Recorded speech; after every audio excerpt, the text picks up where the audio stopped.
W 청년부 여러분 안녕하세요. 3월 셋째 주 순모임을 위한 쉐어링 가이드 영상을 시작하도록 하겠습니다. 이번 주 나눌 말씀은 누가복음 21장 1절부터 9절까지 말씀이죠. 이 말씀에는 두 가지 내용이 등장합니다. 1절부터 4절까지는 두렙돈을 드린 이 가난한 과부의 이야기가 나오고요. 5절부터 9절까지는 성전이 무너질 것에 대해서 예언, 경고하시는 예수님의 말씀이 나오죠. 두 사건은 같은 날 있었던 사건이고요. 전혀 다른 이야기 같지만 한 가지 주제로 묶이는 그런 내용이라고도 볼 수 있습니다. 예수님께서 성전에 계시던 중에 성전 안에 있는 이 여인의 뜰 안에 있으셨을 것으로 보여요. 왜냐하면 그 여인의 뜰 안에 헌금함이 있기 때문이죠. 이곳에서 두 부류의 사람이 헌금을 하는 것을 보십니다. 부자들이 거액의 헌금을 하는 내용과 한 가난한 과부가 두렙돈을 드리는 이런 모습을 보시게 됩니다. 이들의 헌금의 양을 알 수 있는 것은 이 헌금함이 그곳에는 13개의 헌금함이 있었고 다른 용도의 헌금함들이 있었기 때문에 헌금을 낼 때 헌금을 관리하는 제사장에게 어느 헌금 얼마 했다라고 신고를 하는 절차가 있었기 때문입니다. 그런데 그 과부가 낸 두 렙돈이라고 그 금액을 명확하게 쓰고 있는데 그 두 렙돈은 어떤 의미가 있는가?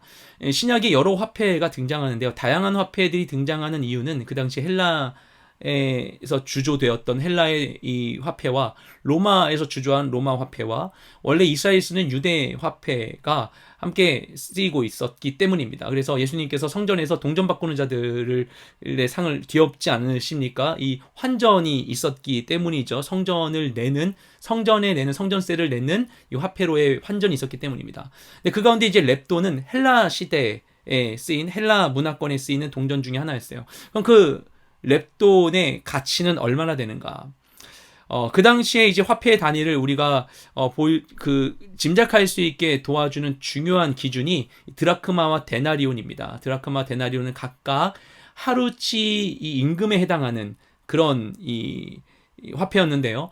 오늘날 이제 2022년도에 한국의 이 최저임금을 기준으로 했을 때 하루 8시간 근무를 했다고 생각하면은 최저임금 기준으로 했을 때, 최소한의 기준을 잡았을 때 하루치 8시간 일한 품삯이 73,280원이라고 해요. 그 돈을 기준으로 했을 때 딱딱딱딱딱딱딱 계산을 하면 한 렙돈은 500원이 좀 넘는 금액입니다. 네. 한 572.5원이에요. 그렇게 딱 떨어집니다. 그러니까 두 렙돈이라고 한 것은 1,000원 조금 넘는 금액 정도가 된다라는 것이죠. 지금 단위로도 되게 좀 적은 돈이에요. 1,000원. 근데 그 당시에는 또 어떻게 생각할 수 있냐면은 성전에 내는 헌금이 한 렙돈을 낼 수 없게 됐어요. 한 렙돈보다 많은 돈을 내야 됐어요. 그 말은 무엇인가? 두 렙돈은 헌금을 낼 수 있는 기준상의 가장 적은 금액이었던 것입니다. 그 헌금을 낸 것이었어요. 너무나 적은 금액이죠. 그런데 그렇게 생각할 때, 야, 어떻게 그렇게 적은 돈을 내? 그렇게 마음이 없어라고 생각할 수 있겠지만, 우리 역으로 생각해보면요. 내가 헌금 내는데 그냥 가서 체면상 내는 척만 하고, 이렇게 돈 내서 이렇게 안 보이게 탁 내고서, 체면상 내는 척만 하기 위해서 내는 거라면은, 그렇게 꼼수를 부릴 수 있었겠으나, 내가 헌금을 내고서 그 헌금 얼마 냈는지를 사람들한테 이야기하는 상황이라면 두 렙돈 된다는 건 굉장히 수치스러운 상황 아니겠습니까? 그러면 좀 더 많은 돈 내서 사람들 앞에 막 으쓱대고 이렇게 자랑할 수 있어야 좋은 거잖아요. 두 렙돈을 낸다는 거 쉬운 일 아닌 겁니다. 근데 그녀가 정말 없는 중에 정말 없지만 최소한이라도 헌금을 낼 수 있는 돈을 만들어서 그것 하나님께 바친 상황인 거죠. 예수님께서는 그녀의 헌금을 칭찬하십니다. 그죠? 이 상황을 보시고는 진실로 너에게 말한다. 너는 이 상황 봤어? 부자가 낸 거 봤어? 또 과부가 낸 거 봤어? 이 상황에 대한 진실을 알려줄까?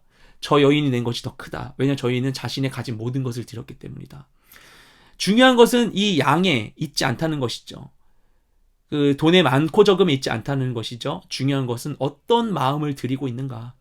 우리가 주님께 드리는 나의 헌금, 내가 하나님께 드리고 있는 나의 예물, 나의 시간, 나의 정성, 나의 헌신, 섬김, 나의 삶, 모든 것을 어떤 마음으로 하고 있는가?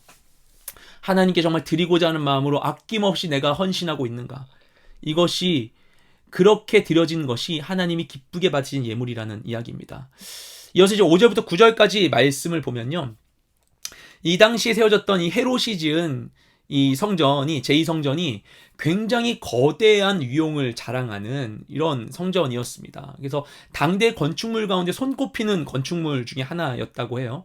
이것을 보고서 그러니까 이것을 지을 때 이미 헤롯 대왕이 엄청난 걸 보고 사람들이 감탄하고 감격하라고 지은 거예요. 그러니까 보고서 감격을 안 할 수가 없죠.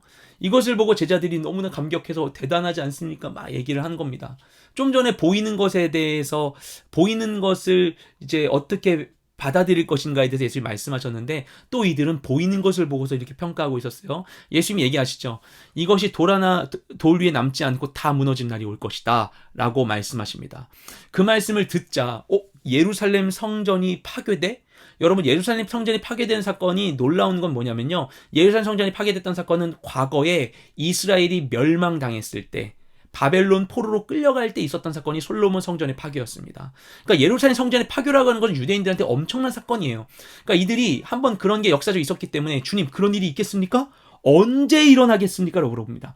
언제 그런 일이 있겠으며 그런 일이 일어날 때 징조는 무엇입니까? 이들의 질문은 언제예요? 언제입니까? 언제를 물어보는 이들의 마음은 무엇일까요? 언제? 결국 그 사건이 일어난다면 그 사건이 나랑 어떤 관계가 있을까를 생각하는 것이죠. 내가 예루살렘에 땅 사뒀는데 그 예루살렘 성전 파괴되면은 그 땅 어떻게 해? 빨리 처분해야 되나? 내가 예루살렘 성전 앞에 있는 가게에 장사 잘 돼가지고 거기다가 투자해놨는데 원금 회수해야 되나? 그럼 이게 언제 일어나는 거야? 나 살았을 때 있는 거야? 나 죽어서 일어나는 거야? 이런 생각하는 거죠. 우리가 늘 할 수 있는 그런 생각을 하게 되는 겁니다. 환난 앞에서 어떻게 내가 이것이 나에게 어떤 영향을 미칠까? 예수님이 이런 일이 일어난다고 하니까 이들이 두려워하면서 막 그런 걸 먼저 찾고 있는 겁니다. 그래서 언제냐고 묻고 있는 자들에게 예수님이 대답하시죠. 예수님 대답을 한마디로 얘기하면 이거예요. 속지 마라. 이상하죠. 언제냐고 물어봤는데 속지 마라 이렇게 얘기하십니다. 속지 마라. 너희가 환란이 있을 것이다. 전쟁이 있을 수 있어. 환란의 소문, 난리의 소문을 겪을 수 있어. 하지만 그렇게 된다고 해서 그때 너희가 눈으로 보고 너희가 경험하는 그 일을 가지고서 그것만을 가지고서 판단하지 마. 환란을 보게 되거나 전쟁이 너네 앞에 있을 수 있고 너네 어려움이 있을 수 있고 난리의 소문을 들을 수 있지만 그것과 알아 흔들리지 마. 두려워하지 마. 무서워하지 마. 눈에 보이는 것에 흔들리지 마 라는 얘기를 여기서도 하고 계시는 것입니다. 그렇죠? 그러면서 이 말씀을 보면요, 이로부터 40년 후에 예루살렘이 정말 멸망하게 되는 그 사건을 말씀하신 것 같지만 최후 종말에 대해서도 함께 이야기를 하시는 것이죠. 그 당시에 있었던 1차적 청중이 제자들뿐만 아니라 오늘날 우리도 이 말씀을 보고 알 수 있도록 너희의 삶 가운데 어려움이 있을지라도 눈에 보이는 것을 속지 말라고 주님 우리에게 말씀하십니다. 오늘 여러 가지 내용들이 있었지만 이 모든 것이 그것으로 한 주제로 묶이게 되는 것 같아요. 눈에 보이는 것으로 판단할 것인가? 보이지 않는 진짜를 바라볼 것인가?